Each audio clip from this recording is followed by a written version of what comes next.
Hi guys, good morning. Vlog tayo. Medyo delayed ang pagbablog ko dahil celebrate ako ng birthday ko. Okay. Like, share, and subscribe to my YouTube channel.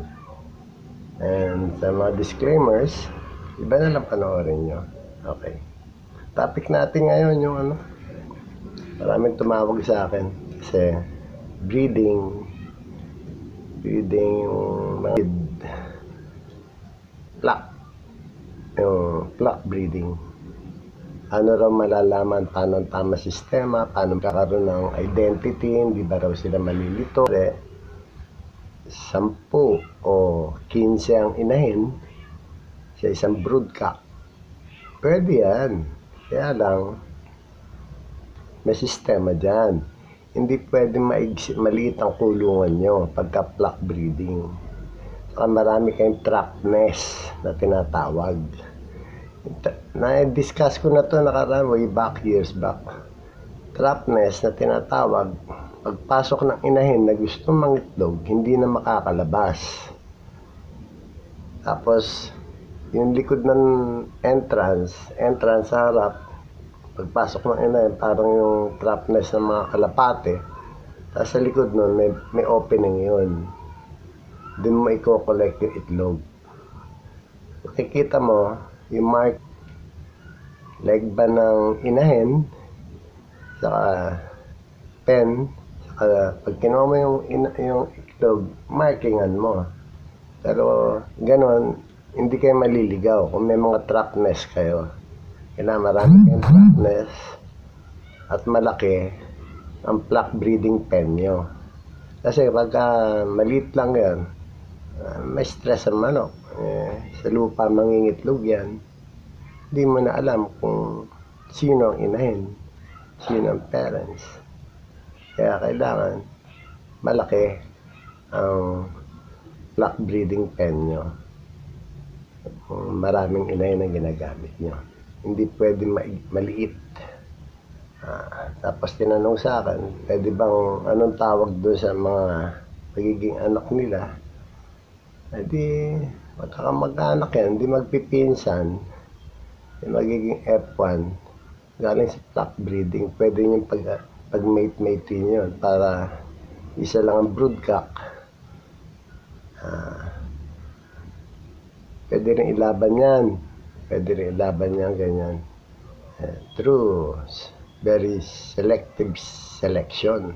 Strict selective selection. Kailangan may criteria kayo. Wala namang problema sa inbreeding kung marunong kayong mamili. Okay. Yan lang style dyan. Sana nakuha nyo. Meron kayong konting inquiry pa dyan sa flock breeding. Tawag na lang kayo o kaya mag-comment kayo, sasagutin ko naman kayo. Lahat kayo binibigyan ko ng time. Okay, excuse me. Nag-usap kami ng kaibigan ko si Joseph. Napag-usapan namin yung nakaraan years back yung halos yung avian flu. Actually, alam ko wala pang tumatawag sa akin taga BAI Ewan ko kung dumating na o meron ng mga avian flu. Kasi nagbabago rin ng strain na yan Kaya kailangan may vaccine kayo, updated kayo sa vaccine.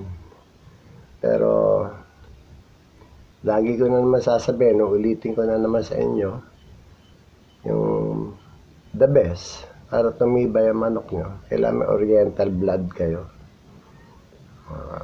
sa mga breeding nyo para maging resistant sa sakit. Maraming klase naman dyan. Marami na rito. Lahat naman ng bloodline nandito na sa atin. Mga asil, mga jap.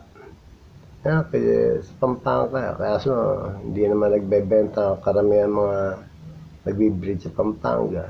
Very seldom. Marami dyan. Pero kailangan may oriental blood ang mga manok nyo para maging resistant sa sakit. Kasi pagka walang oriental blood, puro western, medyo madaling tamaan ng sakit dito. ng avian flu. Talagang ganon. The direction of breeding, lagi ko sinasabi sa inyo, is oriental blood. Mga kilala sa Bacolod, kilala sa Bisaya, mga kilalang breeder nga, nag-import na sila ng mga oriental nila, Jap. Lahat naman yun, meron yung oriental blood. Actually, yung isang strain ng sweater na tinatawag nila pangalan, asil yan Lahat naman yan, basta Pecom, may oriental blood, may asil. Pagka straightcomb, western fowl. So, kailangan may oriental blood kayo para matibay yung bloodline nyo, breeding nyo. Kakatipid pa kayo sa medicine para labanan ng sakit. Kaya akala nyo masarap mag-farm. Masarap po masarap if you can afford it. You know how to manage it. Pero ang daming gastos dyan, mga brad. Ang daming problema dyan. Sarap lang pakinggan, may farm ka. Nanalo manok mo, sikat ka. Pero usually, pagka marami kang kaibigan, huwag naman sana. Yung mga hindi nagbibreed, alam mo na, liligawan ka, arboran ka. Huwag ganon. Kawawa naman yung mga breeders, mahal ng gasto sa lahat mo. Maski sulian nyo na patuka. Gasto sa patuka, gasto sa bakuna. Kumbaga, maski pakonsuelo di bobo. Okay.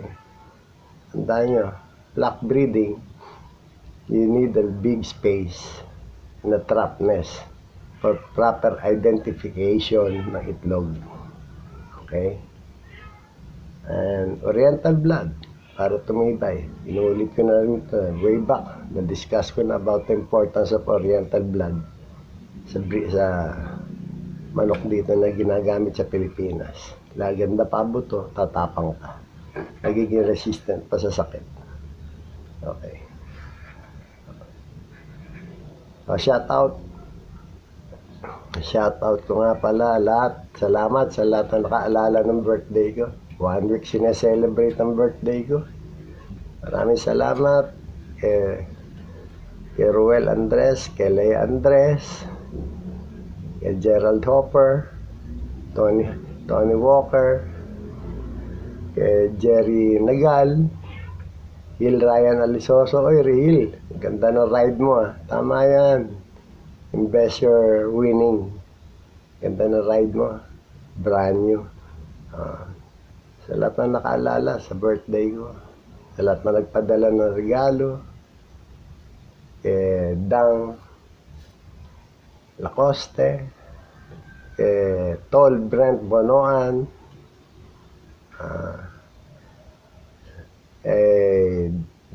Attorney Abel Almario ng Rainmaker Game Farm, kay Joseph Salanga ng SB2 Game Fowl, kay Hado, Mike Teng ng Hado King Game Farm. Nag-drop by pa nung gabi ng birthday ko sa bahay ng anak ko sa Clark. Galing sila sa laban sa Pangasinan. Ganda na score. Keep it up, Maki. Mike Kuyeg. At sa lahat pa, daming bumati sa akin. Maraming salamat po sa pagsuporta niyo sa akin. Okay. Please support all orphanage around your area. Children Cancer Ward, mentally and physically challenged kids, tulungan natin sila, mga foundation na yan. Bigyan natin mga nursing home, tulungan din natin sila. Okay. Magtanim ng puno. Huwag tayo magputol.